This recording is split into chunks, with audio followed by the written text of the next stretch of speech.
Welcome back. All right, 11 games tonight in the NHL, and almost everything that was early went to overtime. In fact, I thought the first 6 games were all going to go to overtime. It's like, all right, so this is going to be frustrating and fun all at the same time. But at any rate, it didn't happen, including the first game. We're going to start with the Montreal Canadiens home against Boston. I really thought Montreal was going to pull this off. I did. I thought that for Boston, they've got this ridiculous record. At some point, they should lose a game, right? So it's Swayman versus Montembeault in this one. Early press by the Bruins. The Habs then press. They're kept to the outside. Coyle's denied in the slot. The Bruins get a power play. That's killed off. Boston presses at 6.5 minutes. There's lots of zone time for Boston. They're not getting shots at this point, though. Habs get a power play. There's a steal by Zacha, shorthanded. It's denied. It's held onto by Montembeault, who was very good in this one. So that one's killed off. The Bruins rush the other way. Doc then has a chance in close that's held. Both goalies really the story early on in this one. Greer fires one wide on a rush. Marchand couldn't bury one on a rush chance of his own. And then, 2 minutes left, the Habs get some pressure. So after the first period, it's scoreless. And again, I thought, so is Montreal going to pull this one out? Second period. Bruins get a power play. Pretty aggressive penalty kill by the Habs, though. They do kill that off. The shots are 4-1 for Boston, 8.5 minutes in. Montreal gets a power play, and they score on it. That's right, they open the scoring. Doc from Hoffman at 9 minutes and 11 seconds. Bruins try to answer. They end up getting a power play later on, and they score to tie it. It's Hall from Pastrnak and McAvoy at 14-12. He buries that one from the side of the net. His first goal he's had in a while. Habs press the next shift. Krejci has a shot that's blocked with 41.1 seconds left. The Habs get a power play. So that rolls over into the third period. It very quickly becomes a 4-on-4 situation, and then it's a Bruins power play. Everything's killed off there. The Habs rush after the kill. The Bruins press at 5.5 minutes. Lots of shot blocks by Montreal. Honestly, absolute warriors out there trying to keep this thing tied. But Krejci would score to put Boston ahead from Pastrnak and Zacha at 9:45. The Habs press for an answer, and eventually they get it. Kirby Dach scores. Doc is playing very well right now. So with the loss of Caulfield for the rest of the year, maybe this is going to benefit Doc. He scores from Belzile and Barron at 11:31. Bruins press with 6.5 minutes left. They're looking for that leading goal. Eventually they get it. It's Bergeron from Marchand and Pastrnak at 17:05. Montreal would pull the goalie. That allows Boston to hit the empty net. It's Pastrnak from Krejci at 19 minutes and 11 seconds. So Pastrnak with a goal. To go with the 3 assists he had in this game, Boston ends up winning 4-2. They go to 38-5-4. Yeah, they've got 80 points already. Just absolutely ridiculous. On the Montreal side, they're 20-25-3. Like, if Boston lost every single game the rest of the year, they'd miss the playoffs, but they still wouldn't have a chance at that number 1 draft pick, because I think 80 points would be enough to keep you at least 10 spots ahead of last place there. So at any rate, Boston ends up winning this one. They outshoot Montreal in the first 11-7. They outshoot Montreal 12-7 in the second. 8-6 for the shots for Montreal in the third. The final shot's 29-22 for the Bruins. Both teams go 1 for 3 on the power play. Hits 15-14 Boston. Swayman, another good game. 20 saves on 22 shots. Montembeault, an excellent game from him as well. 25 saves on 28 shots. He held the fort as long as he could. Boston eventually breaks through. All right, next up. This is bonkers. So, Lyon versus DeSmith in this one, and the result is just insane. Penn's press at 2 minutes. Crosby has a tip, go wide. Raquel has a rush chance that's held. The shots are 5-1 for Pittsburgh at 4.5 minutes, but Florida opens the scoring. It's Reinhart from Lundell and Ekblad at 6:42. He buries that one in close. Then there's a power play for Florida after Verhaeghe hits a post. And then Tkachuk would score on that power play from Montour and Barkov at 8:11. So in a period of a minute and a half, that's 2 goals and a post by Florida. You can blame the goaltending, you can blame the defense, whichever you'd like to on the Pittsburgh side. Panthers press at the half, but at 10:56, Pittsburgh gets it back. It's Raquel from Malkin and Letang. Letang back on the ice tonight. Nice to see him out there. He had a good game. A minute later exactly, Heinen makes it 2-2 from Paling and O'Connor. He buries that one. It was a rebound on a rush. Penn's press for the lead. There's a power play for the Panthers. Doesn't succeed. And then Letang tips one in. Dumoulin and Heinen with the assists at 18-14. So that's a lead for Pittsburgh. That doesn't last either.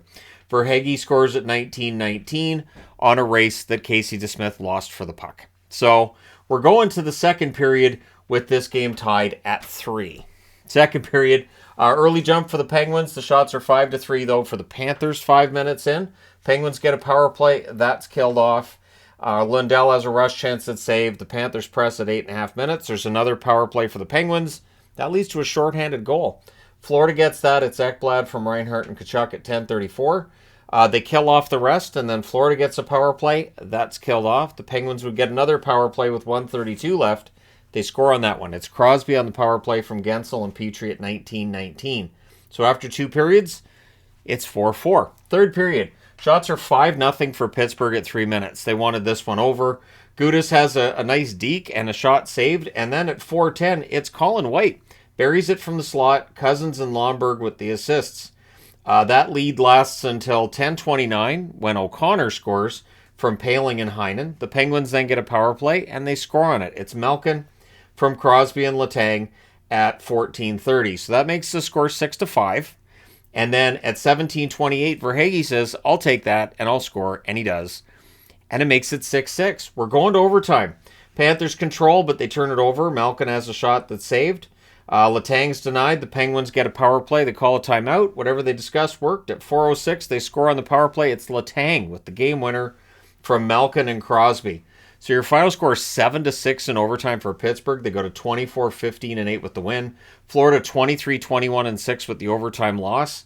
The shots in this one, 17-14 Florida in the first, 15-12 Pittsburgh in the second, 16-8 Pittsburgh in the third, 4-2 Pittsburgh in the overtime. The final shots are 49-39 for Pittsburgh.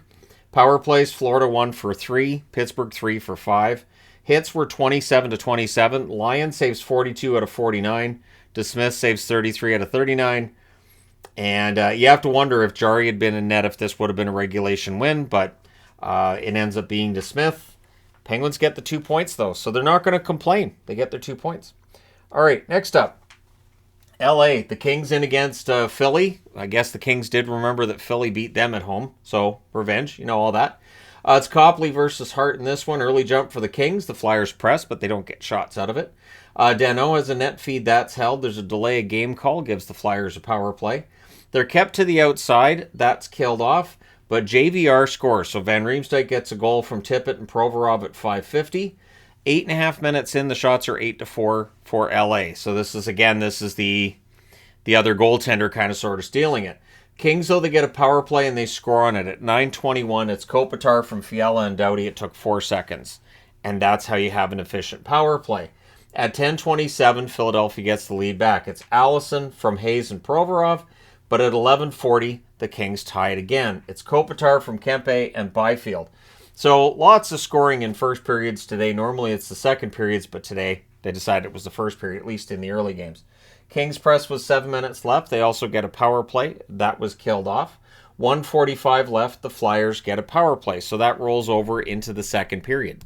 So that power play is finished. It's killed off. The Flyers then press at 1.5 minutes. The Kings get a power play. That's killed off. The Flyers press 9 minutes in. D'Angelo's robbed on a chance in close. And then it's Ristolainen who suddenly started showing up on the board from Van Riemsdyk and Frost at 10:37. The shots are 4-3 for the Flyers with 8 minutes left. Van Riemsdyk's denied in close. The Kings get a power play. That was unsuccessful. But then at 18:36, Fagemo gets a goal from Lizotte. With 39.7 seconds left, the Flyers get a power play. So that would roll over into the third period.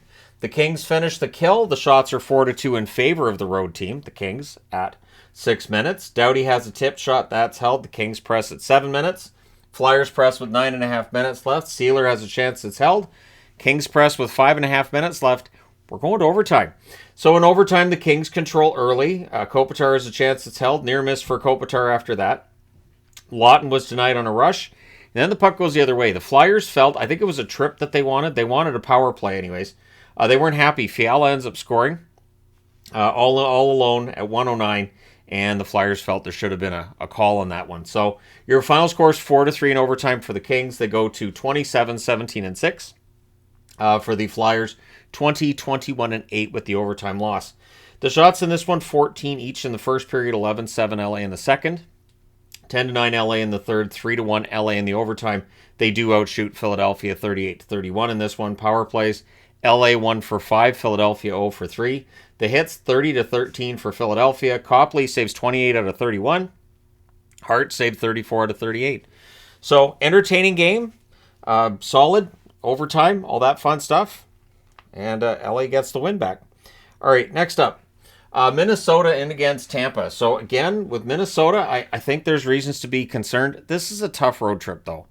Going through Florida, going through Carolina, it is a brutal road trip. This is, I used to call going through California, going through the Valley of Death. I'm starting to think that the Valley of Death now resides in the Southeast. So it's Fleury versus Vasilevsky. They had a nice ceremony for Stamkos for his 500th goal. Bolts test Fleury first shift. The shots are 1 apiece, 2.5 minutes in. Zuccarello has a shot that's blocked. Hedman to Paul. There's a near miss there. Middleton had a fight with Paul. That was right off of a face-off. Power play for the Wild becomes a 4-on-4. Everything's killed off there. Chernak has a screenshot that's saved. Last minute, there's a denial of Hartman by Vasilevsky. 11.6 seconds left. The Wild get a power play. So that rolls over into the second period. Boldy has a chance that's defended. There was a shorthanded rush by Hagel. Fleury dives to make the play there. That's killed off, and then Tampa Bay gets a power play. Stamkos is denied. They cycle, but it's a shorthanded marker that would take place to open the scoring. It's Eriksson from Middleton at 3:43. The Wild finish the kill. The Bolts press after. Bolts go back to the power play. Shortly after it ends, they get on the board. It's Perry from Colton at 9:44. Those two have some good chemistry together out there. Bolts then look for the lead, but the Wild get another power play. A lot of power plays in this one. They score on this one. It's Kaprizov from Eriksson and Boldy at 11:42. So it's a shorthanded marker. It's a power play goal. Minnesota's up 2-1, and the special teams have got them there. Wild press for another. Things get punchy behind the Tampa net on a stop, because of course they do. Wild come out of that with a power play. That was killed off. The Bolts get a power play. This is a really chippy game. These teams not liking each other at all. They will not see each other again unless it's in the Stanley Cup Final. The way Minnesota's record's going right now, I don't know that a Stanley Cup Final is in the offing for them. Perry would score on the power play from Colton and Killorn at 18:05, and he tips it in. And he's up to, I think they said, 413 goals in his career. It's something good. He has a very nice goal total in his career. So after the second period, the score is 2-2. Third period, early press by the Wild. Kaprizov has a shot kicked aside. Brodin's denied on a rush. Kucherov has a screenshot that's held. And I'm looking at this board at that point in the game and saying, everything's going to go to overtime. All of it. This game was behind these ones, so I'm watching the overtime. Overtime here as well. But Stamkos would get a goal. Yep, same night as the ceremony, he gets a goal that would prove to be the winner. Sergachev and Kucherov with the assists at 14:22. Tampa Bay then gets a power play. That was killed off. Goalie pull with about 3 minutes left, and they would hit the empty net. It's Kucherov from Hagel at 19:43. Your final score is 4-2 for Tampa. They go to 30-15-1 with the win. For Minnesota, 25-17-4 with the loss. Again, this road trip's just killed them. Shots in this one, 11-8 Tampa in the first, 12-10 Minnesota in the second, 18-15 Tampa in the third. Final shots, 39-35 for Tampa. Power plays, Minnesota 1 for 4, Tampa Bay 1 for 5. The hits, 26-26. Fleury saves 35 out of 38. Vasilevsky saves 33 out of 35. And there you go. Tampa Bay gets themselves a victory tonight. And for Minnesota, it's back to the drawing board. They're going to be glad not to be on this road trip anymore. They're just going to be happy about that. All right, next up, last one on this board is San Jose in against the Detroit Red Wings. Reimer versus Husso. The early chances are for the Wings, but the shots are tied at 3.5 minutes into this. Carlson is denied as they press. Benning then had a net feed that was picked off. We get 2 minutes of 4-on-4. Sharks press with 5 minutes left. There's a near miss for Veleno. The Wings press. Power play for the Wings. That's killed off. And in the last minute, the Sharks get some pressure, but it's scoreless after one. Second period. At 2:17, Ernie. Nice goal by Ernie as well from Larkin and Hronik. The shots are 2-1 for the Wings at 5.5 minutes. But then at 7:56, Timo Meier stays red hot. He scores from Carlson and Hertl. There was a power play for the Sharks. That's killed off. And then at 16:29, Rasmussen scores from Osterley. Now the Sharks would press to respond. Eventually they get that response. It's 19:53, so just last-minute goals. Couture gets a goal from Carlson and Magnus, so Carlson with a couple of helpers. And after 2 periods, it's tied at 2. Third period, Early Wings power play, that's killed off. The Sharks press at 4 minutes. The Wings would press back at 6 minutes. Shots are 8-2 for the Wings at the half. They really wanted this to be done in regulation. Sturm's denied on a turnover. Vlasic's shot was held shortly thereafter. Kopp has a net feed that's picked off in the final minute. The Sharks with the press trying to get that game-winning goal, but we're going to overtime. Larkin has a rush chance that's held. Then they win the next faceoff, and Kopp buries it. He gets the goal at 25 seconds from Rasmussen. So your final score is 3-2 in overtime for Detroit. They go to 20-18-8 with the win. For San Jose, 14-25-10 with the loss. Yeah, they're at 10 overtime loss points already. Overtime shootout loss points. So the shots, 12 apiece in the first, 10-7 San Jose in the second, 10-8 for Detroit in the third. In the overtime, that can't be right. Let's see, 19. They had 6 shots in 25 seconds. That can't. And I know I wrote this down from the app. 35-30 are the final shots for Detroit. That may get adjusted down. But at any rate, power plays, San Jose 0 for 1, Detroit 0 for 2. Hits 19-15 in favor of Detroit. Reimer saves 32 out of 35. And Husso saves 28 out of 30. So Detroit gets the win. And now I need to change boards. All right, now Vegas in against the New Jersey Devils. So Vegas, a team that's fantastic on the road. New Jersey, a team that's starting to get it together at home. And this is a big thing. If they want to be contenders, they have to be better at home. And tonight, really good test. Vegas is much better on the road. So it's Thompson versus Vanacek. The Devils press at 3 minutes. Wood has a chance that's held. And then at 3:58, Palat scores from Hischier and Bratt. The Devils then look for another, but the shots are 6-3 for Vegas at 7.5 minutes as they start to get some momentum. Martinez has a shot that's held as Vegas presses. Severson then had a chance that deflects out. Hischier's denied and close. Vegas presses with 4 minutes left. Wood has a shot that's held. Boquist is denied, and late in the period, the Devils had some momentum. So after the first, they're up 1-0. They've outshot Vegas. They've outchanced Vegas. Things look good. Second period. Early press by the Devils. Hamilton defends a chance for Riley Smith. Power play for Vegas. That's killed off.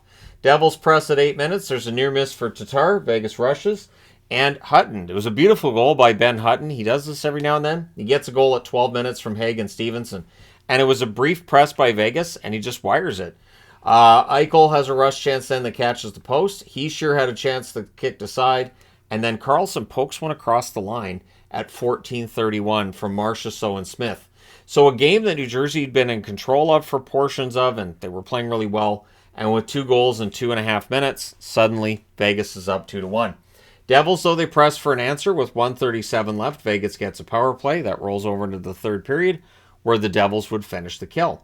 The shots are 3-2 for the Devils at 5 minutes. There's a power play for Vegas. That's killed off as well. McLeod rushes. Devils are stood up at the blue line regularly at this point. Vegas up 2-1 on the road. They're very stingy. Pressed by Vegas with 5 minutes left. Hamilton that out a rush chance that was blocked. Hughes is denied on a turnover opportunity. He shared a rush chance that was saved. The goalie would be pulled with 1:45 left.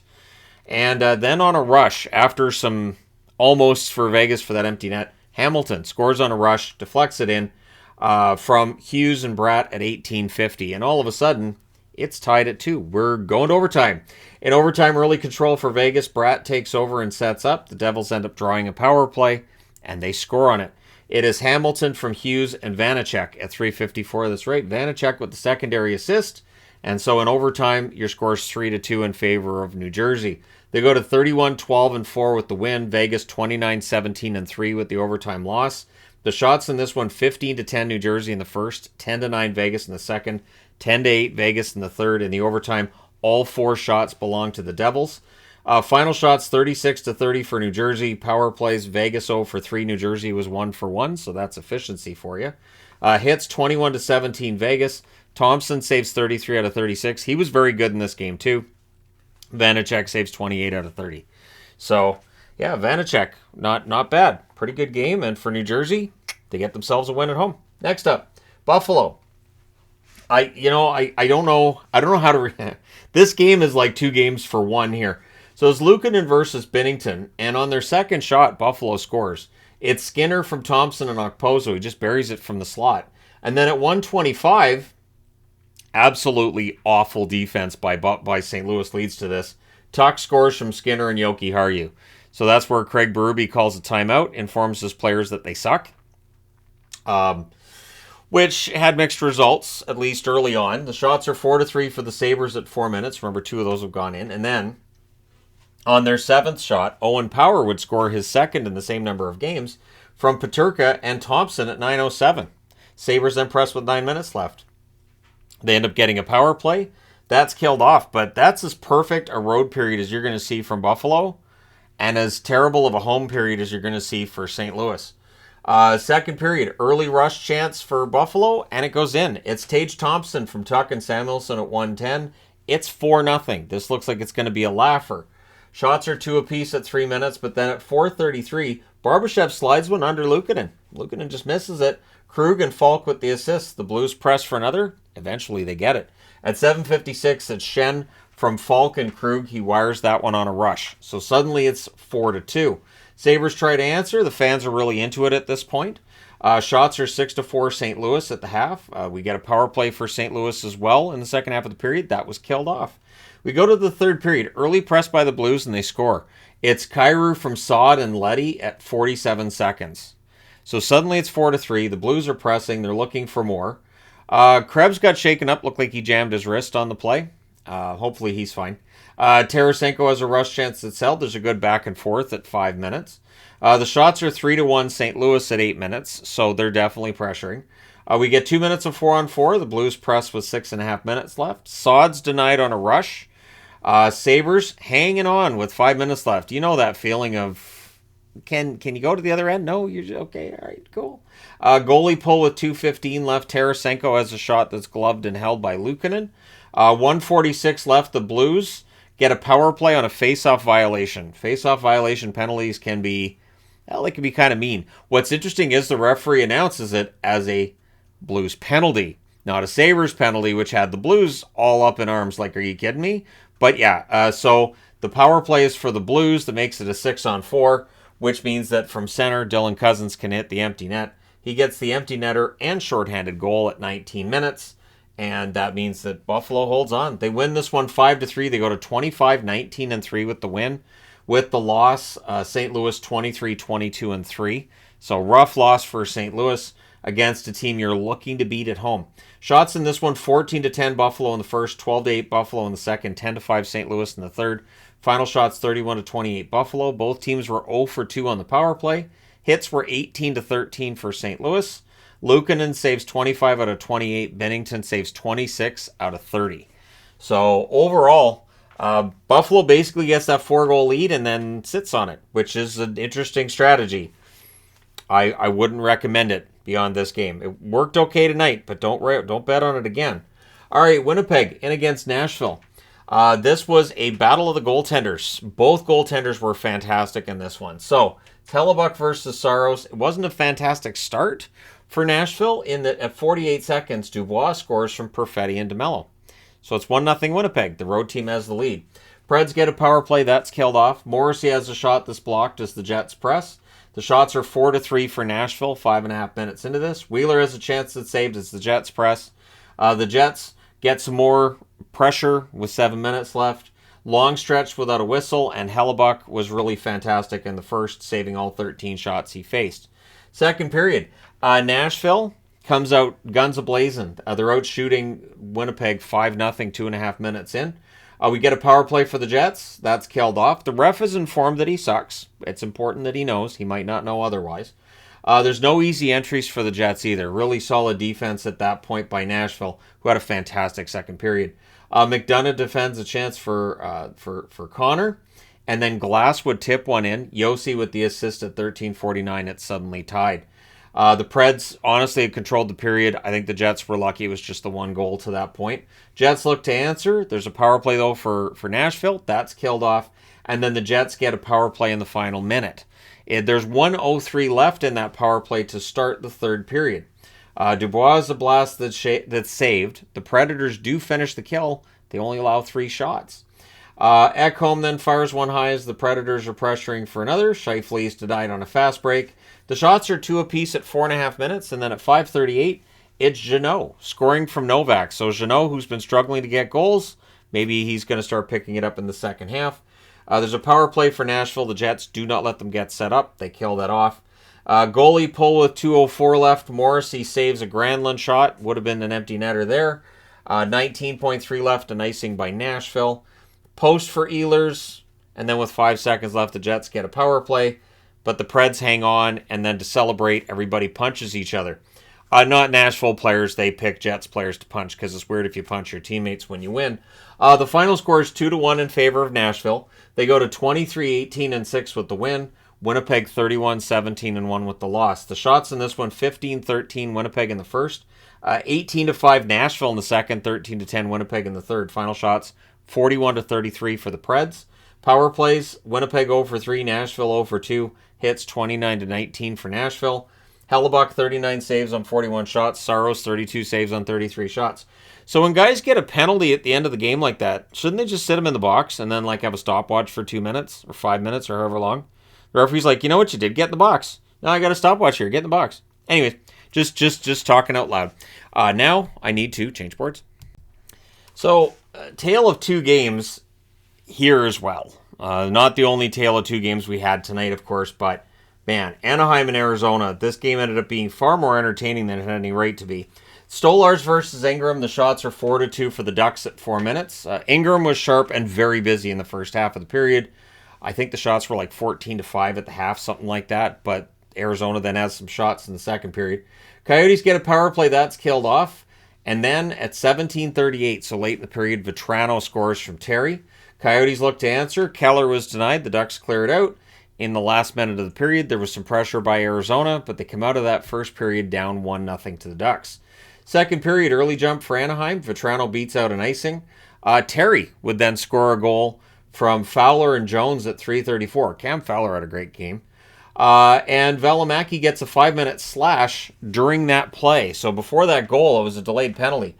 And they have to suspend him. It's a 2-handed slash across the back. It's premeditated. And I know there may be some who'd say, well, he took a high hit on the play and he was upset. Yeah, I get it, but you can't 2-hand swing. So I don't know. It'll probably be a game or 2, but I can't see him not getting suspended. So the review says, yeah, he's gone. And so that's the end of his night. Leaves them short a defenseman. And then during the 5-minute power play, in the first minute, Anaheim scores. It's Fowler from Terry and Zegras at 4:19. Unless that goal's been changed. There was some tip in front. It might not be Fowler's goal now. Doesn't matter. The goals I have on the board are not the official NHL goals. Silverberg then has a shot that's held. The Coyotes kill off the rest. The shots are 14-0 for the Ducks with 9.5 minutes left. And I thought the shots kind of flattered Arizona. It was just all Ducks.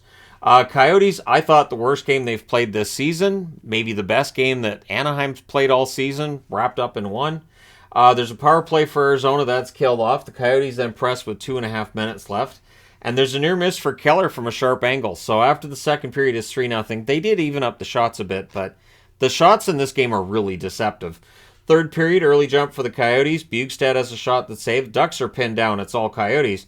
But then at 3:02, on a screenshot from the point, Fowler scores. It's Shattenkirk and Vetrano with the assist. So Vetrano had a very good game. And it makes it 4-0. Bjugstad couldn't bury one from the slot. The shots on net are 6-4 for the Coyotes at 8 minutes. Josh Brown has a shot deflect out as they press. Ducks press at the half, but at 10:44 on a turnover, Barrett Hayden buries one. That's the 6th of the season.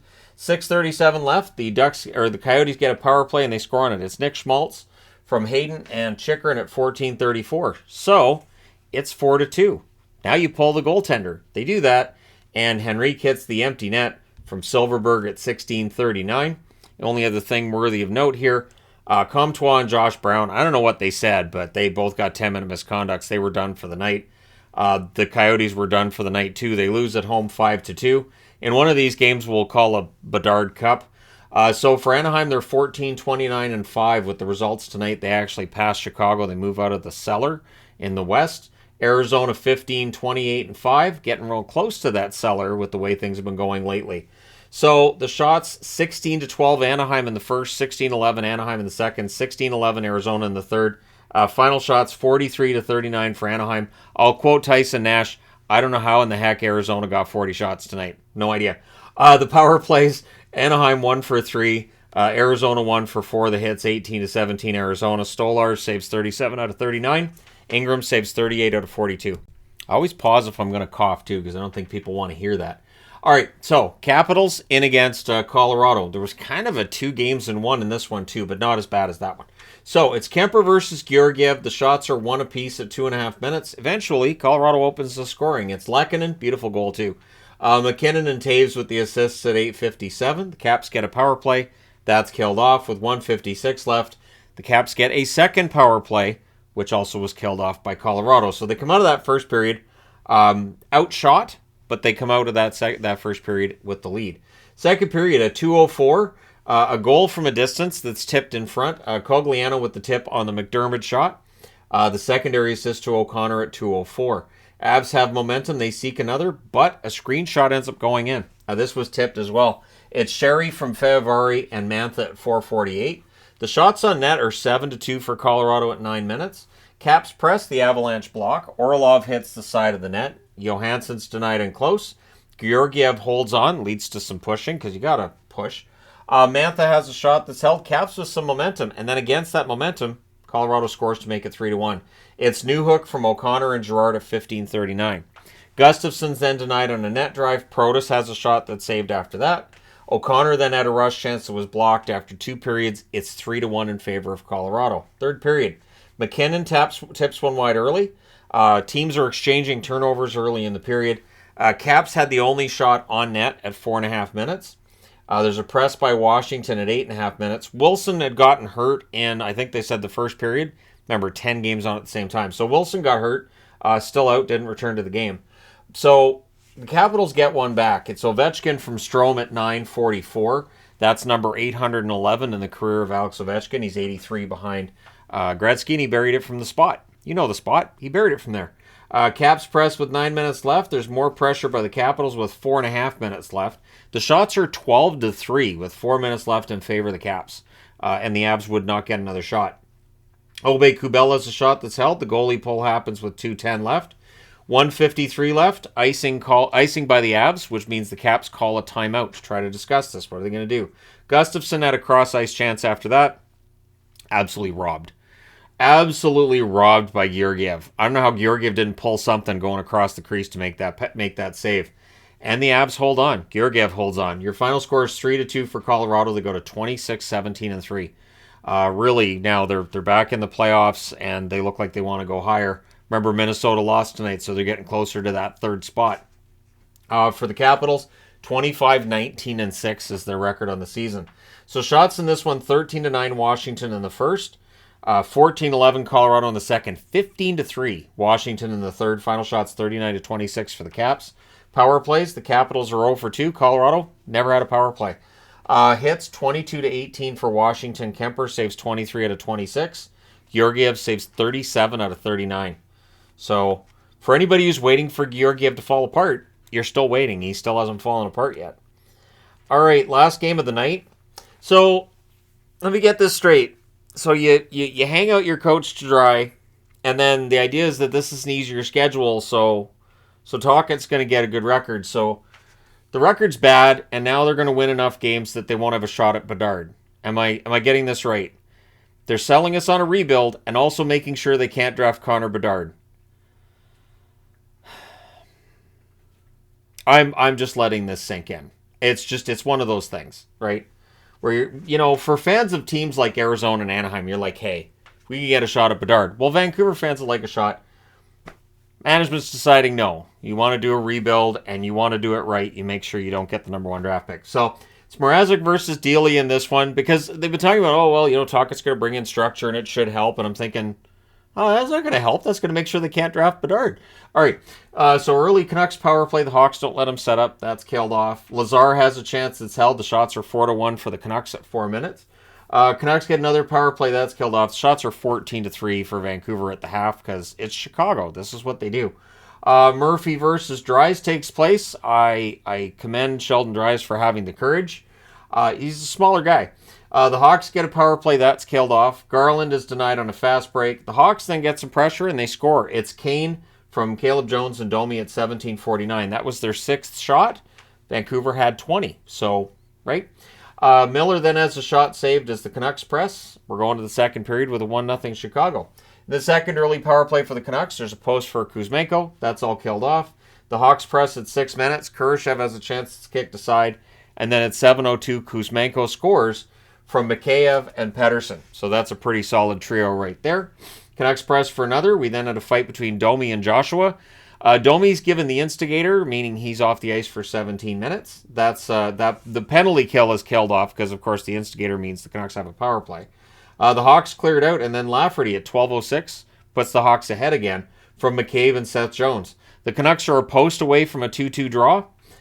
Shortly thereafter, the shots are 9-2 for the Canucks with 7 minutes left. And then at 15:47, it's Kuzmenko with a second goal of the second period from Pettersson and Shen. Kuzmenko, fantastic player. That's buried from the side of the net. The Hawks then had a 3-on-1 that misfired. After the second period, the score's 2-2. Third period. Miller has a blast that's saved. Kuzmenko gets shaken up, skates off, minus his helmet. He took a high stick. He was okay, but it was kind of one of those scary things at the moment. The shots are 2-0 for the Canucks at 5 minutes. Canucks press at 5.5 minutes. Besser has a shot that's caught and held. Hawks get a power play. That's killed off. 2 shots for the Hawks on that power play. That's half their shots in the period. Thanasiu whiffs on one. There's a 2-on-1, and then the puck goes the other way. Joshua ends up burying it. Besser and Hughes with the assists at 11:34. And then Joshua, who had the fight with Domi in the second, Domi decides to cross-check him right into his own goaltender, which knocked Mrazek down. Now, John Garrett said Mrazek might have been embellishing a little bit, hoping for a goalie interference call there, but yeah, still, you just cross-check somebody into your own goaltender? All right. Stauber warms up, but Mrazek decides to stay in the net. So Stauber was ready to come in if needed. Then Dry scores at 12:08, so the next shot ends up going in. Garland and Miller with the assists, and Dry's beautiful between the leg shot by Sheldon Dries. So he had a fight, he had a goal. Did he have an assist? Dagnabbit, he didn't. So yeah, no Gordie Howe hat trick for him. But again, Sheldon Dries. So players that I like are always usually going to be guys that are of shorter stature, hard workers, guys that don't get talked about a lot. To me, that's Sheldon Dries all over. So there's a post for Horvat on a rush. Power play for the Hawks. They turn into a 6-on-4. There's a post for Caleb Jones. And then shorthanded, Horvat hits the empty net. So it's a shorthanded empty net goal. Shen with the assist at 18:34. So I believe Horvat's got all 3 shorthanded goals for the Canucks this year. Vancouver wins 5-2. So despite incredible odds in their favor, they pull out the victory. They go to 19-25-3 with the win. Yes, we're not getting Bedard. Chicago 14-28-4. It's one thing after another.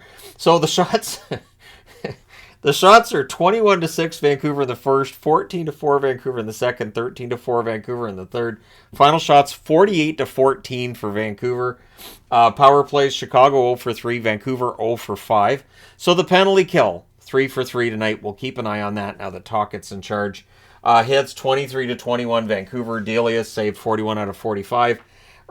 Delia was at both ends of the ice. He was busy. Mrazek saved 41 out of 45. Delia saved 12 out of 14. Delia used to be a Hawks goaltender. He's not now. But with the amount of shots the Hawks had, he might have had time to go down the ice and save them too. Just half a jersey on one side and half on the other. If there's a team that gets in its own way more than the Canucks, I don't know who they are. But for Chicago, hey, you guys passed Anaheim in the Bedard sweepstakes. So there you go. Let me know your thoughts in the comment section below. As always, don't forget to hit like and subscribe if you're browsing your way through. You just happened upon this video. Thank you guys so much for watching, for all your support. I will talk to you again soon.